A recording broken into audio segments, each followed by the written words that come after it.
যদি কেউ নামাজ না পড়ে তার হুকুম কি? আমরা নিজের পক্ষ থেকে বললে আপনাদেরও জুলুম করব, বেনামাজি ভাইদেরও জুলুম করব, তাই না? নিজের পক্ষ থেকে আমরা বাড়াবাড়ি করে কোনো কথা বলি না, না হলে আমি জালেম হয়ে আল্লাহর কাছে আসামের কাঠগড়ে হাজির হব। আমি যেই কথাগুলি বলবো, দলিল বলবো, যাতে আল্লাহর কথা অথবা রাসূলুল্লাহ সাল্লাল্লাহু আলাইহি ওয়াসাল্লামের কথা, সাহাবায়ে কেরামদের ইজমা ঐক্যমতের কথা, এই কথা দুটি বলবো শুধু। আল্লাহ কোরআনে কারীম সূরা মারিয়ামে বলছেন, আয়াত নম্বর 59, ফাখালাফা মিন বাদিহিম খালফুন আদাউস সালাহ। সাহাবায়ে কেরাম, তাবেঈন, তাবা তাবেঈন, স্বর্ণযুগ যে তিনটি যুগ নবী সাল্লাল্লাহু আলাইহি ওয়াসাল্লামের পরে পরে, তারপরে এমন অবাঞ্ছিত লোকেরা আসবে, ফাখালাফা মিন বাদিহিম খালফুন আদাউস সালাতা, যারা নামাজকে বিনষ্ট করবে, বরবাদ করবে, নামাজ নষ্ট করে দেবে। মসজিদ, বিশাল বিশাল মসজিদ, এত সুন্দর মসজিদ, এত সুন্দর কার্পেট, নামাজ নেই, ওই বুড়া কয়টা আছে ব্যাস, যেগুলো কবরে এক মাস চলে গেছে, সেগুলোর অনেকে নেই, অনেক ওগুলোও নেই। আল্লাহু আকবার, কি অবস্থা মুসলিমদের! আর মুসলিমরা কাফেরদের বিজয় চাইছে, মুসলিমরা ইহুদিদের বিজয় চাইছে, বেনামাজিকে আল্লাহ বিজয়ী করবেন? হ্যাঁ, কখনো না, কখনো। এসব স্বপ্ন দেখে লাভ নাই। স্বপ্ন দেখতে হবে আগে আল্লাহকে খুশি করে, আল্লাহ সন্তুষ্টি অর্জনের নামাজ কায়েম করতে হবে। নামাজ কায়েম হইলে আল্লাহর জমিনে মুসলিমদের ক্ষমতা কায়েম হয়ে যাবে। ভালো করে শুনবেন, আল্লাহ তৌফিক দান করুন। জালেম শাসক আসছে, জালেম শাসক আর ফতোয়াবাজি করছেন, নাস্তিক সরকার, অমুক সরকার, তমুক সরকার। আরে যাবে না, ওর চাইতে খারাপ আসবে, যতক্ষণ পর্যন্ত আল্লাহর দিকে না ফিরে, মসজিদের দিকে না ফিরে আসবে না। আগে যেখান থেকে সংশোধন করতে হবে ওখান থেকে সংশোধন করে। তো আল্লাহ বলছেন যে আদাউস সালাত, তারা নামাজকে নষ্ট করে পরবর্তীকালে, ওয়াত্তাবাউশ শাহওয়াত, কেন নামাজ নষ্ট করে পড়বেন না? যেহেতু তারা কুপ্রবৃত্তির অনুসারী, মনের পূজারী। শাহওয়াত মানে মন, কুপ্রবৃত্তি।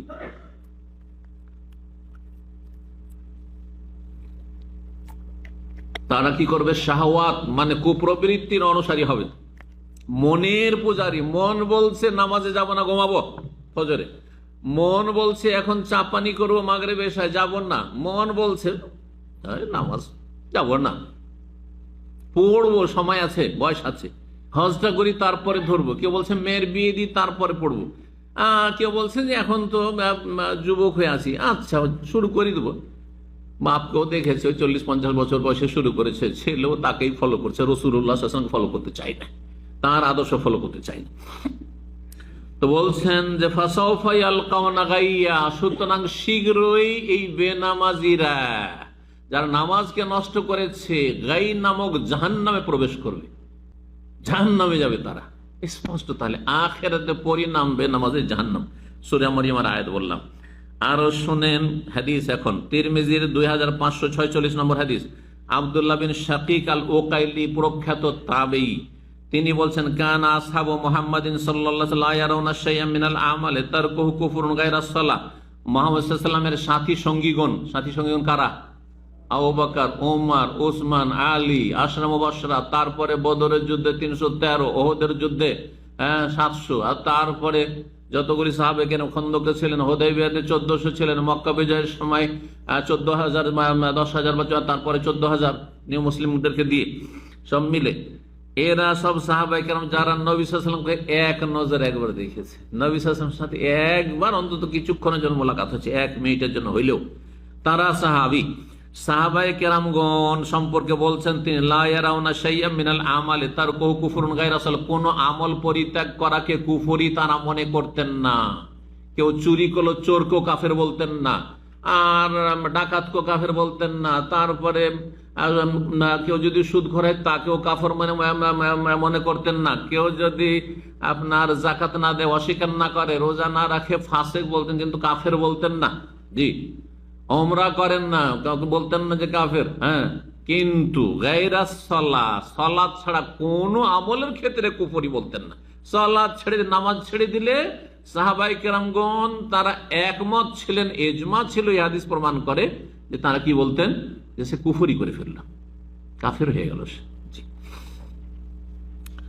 এই হাদিস ছিল। আর একটি হাদিস শুনিয়ে দিয়ে শেষ করে দিচ্ছি, হাদিস সহিহ আগেরটিও। আব্দুল্লাহ বিন বুরাইদা, তার পিতা বুরাইদা ইবনুল হুসাইব রাদিয়াল্লাহু তাআলা আনহু থেকে বর্ণনা করছেন, তিনি বলছেন কালা রাসূলুল্লাহ বলছেন ইন্নাল আহাদাল্লাযী বাইনানা ওয়া বাইনাহুমুস সালাহ, আমাদের মাঝে আর তাদের মাঝে মানে অমুসলিমদের মাঝে চুক্তি হবে, যদি ইসলাম কবুল করতে চায়, কেউ কালেমা পড়তে আসছে, চুক্তি হবে as-সালাত, নামাজের।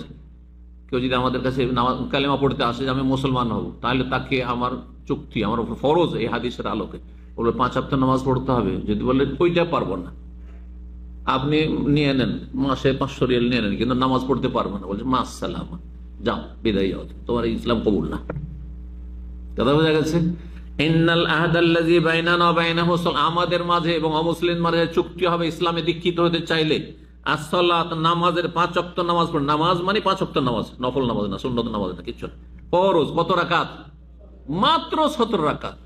ফজরে 2, যোহরে 4, আসর 4, মাগরিব 3, এশা 4, 17 রাকাত। এই 17 রাকাত বেশি আল্লাহ জিজ্ঞাসা করে শাস্তি দেবেন না, অনেক নেকি থেকে বঞ্চিত থাকবেন। আমি অনেক কাল থেকে 26 বছর দাম আমি বলে আসছি যে আমাদের দেশে স্কুলে 33 বা 34 পেলে পাস, এখন জানি না কত আছে, আমাদের যুগ ওইটাই ছিল, ঠিক না? 33-34 পেলে কি পাস, একমাত্র ইউনিভার্সিটিতে একটু মনে হয় 40 বা তার বেশি আছে। তো 33 যদি আপনি মুসলিম হিসেবে পেতে চান যে আমি জান্নাতে যাব না, আমার জন্য 33 নাম্বার লাগবে, তাহলে এই 17 রাখা যথেষ্ট। আর যদি বলেন না আমাকে সেকেন্ড ডিভিশন 60-70 আনতে হবে, তাহলে আপনাকে দিনে রাতে 10-12 রাকাত সুন্নাত পড়তে হবে। যদি বলেন আমি 80-র ওপর 90-এর এক্সেলেন্ট হতে চাই, ফার্স্ট ডিভিশন হতে চাই, তাহলে তার সাথে তাহাজ্জুদও পড়েন, সালাতুদ দুহাও পড়েন, বেশি পড়েন, আর কোয়ালিটি সুন্দর করেন, শুধু সংখ্যা বাড়াইলে হবে না।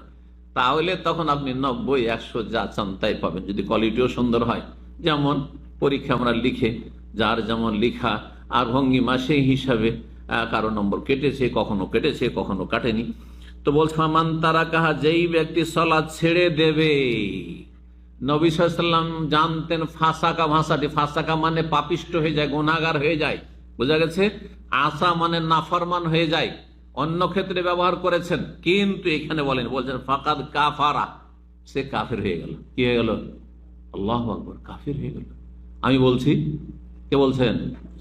যিনি এত মায়া করতেন, আমরা কল্পনা করতে পারি না ওই মায়ের কথা, আমাদের দ্বারা সম্ভবই না, তার ধারে কাছে যাওয়া সম্ভব না, সাহাবীর দ্বারা সম্ভব না। সাহাবী এসে বলছেন ইয়া রাসূলুল্লাহ এত খারাপ, ইবনে উবাই মুনাফিক, এত সারা জীবন দুশমনি করলো, আর ওকে আপনি জামা দিবেন শেষখানে, আর ওর জন্য দোয়া করতে আপনি তার কবর কাছে যাচ্ছেন। নবী সাল্লাল্লাহু আলাইহি ওয়াসাল্লামকে টানছেন ধরে, বলছে আরে ছাড়ো ছাড়ো, আল্লাহ যদি আমাকে বলে যে 70 বার 71 বার 100 বার দোয়া করলে আমি মাফ করে দেবো, তাও করবো আমি।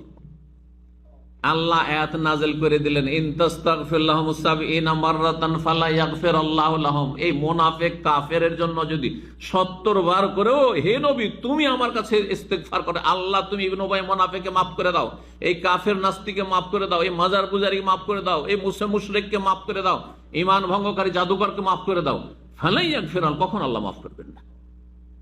জি, তো নবী সাল্লাল্লাহু আলাইহি ওয়াসাল্লাম বলেন ফাকাদ কাফারা, সে কাফের হয়ে গেল। আল্লাহ হেফাজত। মুসনাদ আহমদের হাদিস, তিরমিজির হাদিস, নাসাইতে রয়েছে, ইবনে হিব্বান মুসনাদ হাকিমে রয়েছে, হাদিসটি সহিহুল জামেতে 4143 নম্বর হাদিস। একটি আয়াত দিয়ে শেষ করছি, সূরা রুমের আয়াত নম্বর 31। আয়াতটিও স্পষ্ট করে যে নামাজ না পড়লে ইসলাম থাকে না, নামাজ না পড়লে 5 ওয়াক্ত যদি না পড়ে ইসলাম থাকে না। ওয়াকিমুস সালাতা, নামাজ তোমরা কায়েম করো হে মুসলিম, ওয়ালা তাকুনু মিনাল মুশরিকিন, মুশরিকদের দলে ভর্তি হয়ে যেও না, ওয়ালা তাকুনু মিনাল মুশরিকিন, মুশরিকদের অন্তর্ভুক্ত, মিনাল তাদের মধ্যেকার হয়ে যেও না। নামাজ পড়লে মুসলিম, আর যদি নামাজ না পড়ো তো মুশরিকদের দলভুক্ত হয়ে তাদের সাথে হাসর হবে। এই জন্য একটি হাদিসে রয়েছে যে কিয়ামতের দিনে হাসর হবে কার সাথে? ওয়াকানা ইয়াউমাল কিয়ামাতে মা কারুনা ফিরআউনা ওয়া হামানা ওয়া উবাই ইবনে খালাফ। বেনামাজির হাসর হবে কিয়ামতের দিনে কারুনের সাথে, ফেরাউনের সাথে, হামান যে প্রধানমন্ত্রী, আর কারণ সেই যুগের দনকুপ, জি দনকুপ, এদের সাথে। উবাই ইবনে খালাফ মক্কার বড় একজন কাফের নেতা, যে নবী সাল্লাল্লাহু আলাইহি ওয়াসাল্লামকে সরাসরি মারতে এসেছিল অস্ত্র নিয়ে, ওর সাথে হাসর হবে। নবী সাল্লাল্লাহু আলাইহি ওয়াসাল্লাম বলেছেন বেনামাজিদের। আল্লাহ বুঝার তৌফিক দান করুন। আবার স্মরণ করিয়ে দিচ্ছি, ওয়ালা তামুতুন্না ইল্লা ওয়া আনতুম মুসলিমুন, আপনারা মুসলিম না হয়ে মরবেন না। আর মুসলিম হয়ে থাকতে হয় মাজারেও যাবেন না, দরগাতে যাবেন না, দুর্গাতে যাবেন না, পীরকেও সেজদা করে, জিন্দাকেও সেজদা করে, মুর্দাকেও সেজদা করবেন না। একমাত্র আল্লাহকে সেজদা করে 5 ওয়াক্ত নামাজের মাধ্যমে আল্লাহ যেন কবুল করেন, ইসলামকে রক্ষা করার তৌফিক দান করেন, ঈমানকে রক্ষা করার তৌফিক দান করেন। আল্লাহ রাব্বুল আলামিন নেক আমল যেন কবুল করেন, গুনাহ খাতা অতীতে যা হয়েছে আল্লাহ মাফ করেন।